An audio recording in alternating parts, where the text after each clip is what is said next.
ಇವತ್ತಿನ ವಿಡಿಯೋದಲ್ಲಿ ಮಹಾಲಕ್ಷ್ಮೀ ದೇವಿ ಯಾರ ಮನೆಯಲ್ಲಿ ನೆಲೆಸ್ತಾಳೆ ಅನ್ನೋ ಒಂದು ಕಥೆಯ ಮೂಲಕ ನಿಮಗೆ ತಿಳಿಸ್ತಾ ಇದ್ದೀನಿ. ಒಮ್ಮೆ ಲಕ್ಷ್ಮೀ ನಾರಾಯಣರು ಲೋಕ ಸಂಚಾರ ಮಾಡ್ತಾ ಭೂಮಿಗೆ ಬರ್ತಾರೆ.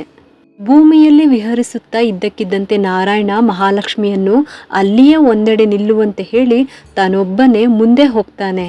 ಯಾವ ಕಾರಣಕ್ಕೂ ನೀನು ಇಲ್ಲಿಂದ ಕದಲಬೇಡ ಎಂದು ಲಕ್ಷ್ಮಿಗೆ ತಾಕೀತು ಮಾಡ್ತಾನೆ.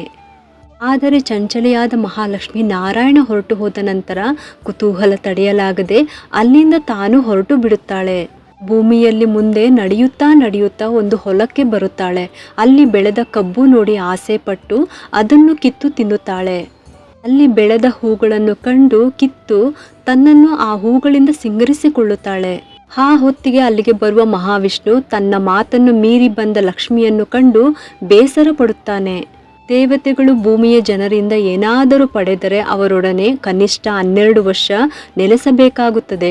ನೀನು ಇದೇನು ಕೆಲಸ ಮಾಡಿಬಿಟ್ಟೆ ಎಂದು ವಿಷಾದ ಪಡುತ್ತಾನೆ. ನಿಯಮದಂತೆ ನೀನು ಮುಂದಿನ 12 ವರ್ಷ ಕಾಲ ಇಲ್ಲೇ ಈ ರೈತನ ಹೊಲದಲ್ಲೇ ನೆಲೆಸಿರಬೇಕು. ಆನಂತರವಷ್ಟೇ ನೀನು ವೈಕುಂಠಕ್ಕೆ ಮರಳಬಹುದು ಎಂದು ಹೇಳಿ ಹೊರಟು ಹೋದನು. ಅದರಂತೆ ಮಹಾಲಕ್ಷ್ಮಿಯು ಆ ಬಡ ರೈತನ ಹೊಲ ಮನೆಯಲ್ಲಿಯೇ 12 ವರ್ಷಗಳ ಕಾಲ ನೆಲೆಸಿಬಿಡುತ್ತಾಳೆ. ಲಕ್ಷ್ಮಿ ನೆಲೆ ನಿಂತ ಸ್ಥಳದಲ್ಲಿ ಬಡತನ ಇರಲು ಸಾಧ್ಯವೇ? ರೈತನ ಹೊಲದಲ್ಲಿ ಬಂಗಾರದ ಬೆಳೆ ತುಂಬಿ ಹೋಗುತ್ತದೆ. ಆತ ಶ್ರೀಮಂತನಾಗುತ್ತಾನೆ. ಇದಕ್ಕೆಲ್ಲ ತನ್ನ ಹೊಲದಲ್ಲಿ ನೆಲೆಸಿರುವ ತಾಯಿ ಲಕ್ಷ್ಮಿಯೇ ಕಾರಣವೆಂದು ಅರಿತು ಪತ್ನಿಯೊಡನೆ ಆಕೆಯನ್ನು ಉಪಚರಿಸಿ ಪೂಜಿಸುತ್ತಾನೆ. ಹೀಗೆ 12 ವರ್ಷಗಳು ಕಳೆದು ಲಕ್ಷ್ಮಿ ವೈಕುಂಠಕ್ಕೆ ಮರಳುವ ದಿನ ಬರುತ್ತದೆ. ಸ್ವತಃ ಮಹಾವಿಷ್ಣುವೇ ಅವಳನ್ನು ಕರೆದೊಯ್ಯಲು ಬರುತ್ತಾನೆ. ಆದರೆ ರೈತನು ಆತನ ಪತ್ನಿಯು ಲಕ್ಷ್ಮೀ ನಮ್ಮ ತಾಯಿ, ನಾವು ಆಕೆಯನ್ನು ಕಳಿಸಲಾರೆವು ಎಂದು ಹಠ ಹಿಡಿಯುತ್ತಾರೆ. ಅವರ ವಾತ್ಸಲ್ಯಕ್ಕೆ ಲಕ್ಷ್ಮೀ ನಾರಾಯಣರು ಕಟ್ಟು ಬೀಳುತ್ತಾರೆ.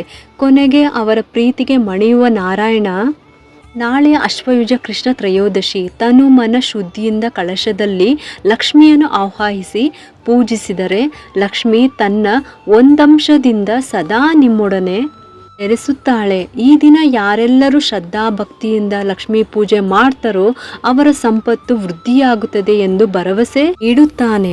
ಧನ ತ್ರಯೋದಶಿಯ ದಿನ ಲಕ್ಷ್ಮೀ ಪೂಜೆ ಮಾಡುವ ರೂಢಿ ಶುರುವಾಗಿದ್ದು ಹೀಗೆ ಅನ್ನುತ್ತವೆ ಪುರಾಣ ಕಥೆಗಳು. ಆದ್ದರಿಂದ ಲೋಭದಿಂದಲ್ಲದೆ ಪ್ರೇಮದಿಂದ ಲಕ್ಷ್ಮೀ ದೇವಿಯನ್ನು ಪೂಜಿಸಿ. ಅಶ್ವಯುಜ ತ್ರಯೋದಶಿ ಎಂದು ದೀಪಾದಾನ ಮಾಡಿದ್ರೆ ಶ್ರೇಷ್ಠ ಅಂತಾರೆ. ಮಣ್ಣಿನ ಹಣತೆಗಳನ್ನು ಕೊಂಡು ದಾನ ನೀಡಿದರೆ ಸಣ್ಣ ಮಟ್ಟದ ಕುಶಲ ಕಾರ್ಮಿಕರಿಗೂ ಒಂದಷ್ಟು ವ್ಯಾಪಾರವಾಗುತ್ತದೆ. ನೀವು ದಾನ ನೀಡುವುದು ಎಲ್ಲ ಬಗೆಯಲ್ಲಿ ಸಾರ್ಥಕವೂ ಆಗುತ್ತದೆ. ಲಕ್ಷ್ಮಿಯನ್ನು ಪೂಜಿಸುವುದು ಎಂದರೆ ಸಂಪತ್ತನ್ನು ಗೌರವಿಸುವುದು ಎಂದು. ಶ್ರಮದ ದುಡಿಮೆಯೇ ಸಂಪತ್ತು ಮಾತ್ರವೇ ಗೌರವಕ್ಕೆ ಅರ್ಹವಾದದ್ದು. ಆದ್ದರಿಂದ ಶ್ರಮ ಮತ್ತು ಪ್ರಾಮಾಣಿಕವಾಗಿ ಗಳಿಸಿದ ಸಂಪತ್ತನ್ನು ಶ್ರದ್ಧೆಯಿಂದ ಪೂಜಿಸಿ. ಹೀಗೆ ಮಾಡಿದರೆ ಲಕ್ಷ್ಮಿ ನಿಮ್ಮೊಡನೆ ಮಾತ್ರವಲ್ಲ, ನಿಮ್ಮ ಕುಟುಂಬದ ಮುಂದಿನ 3 ತಲೆಮಾರುಗಳ ಕಾಲವೂ ನೆಲೆಸುವುದು ಖಚಿತ. ಇಷ್ಟು ಕೂಡ ಮಹಾಲಕ್ಷ್ಮೀ ದೇವಿ ಯಾರ ಮನೆಯಲ್ಲಿ ನೆಲೆಸ್ತಾಳೆ ಅನ್ನೋ ಒಂದು ಕಥೆನ ನಾನು ನಿಮಗೆ ತಿಳಿಸಿದ್ದೀನಿ.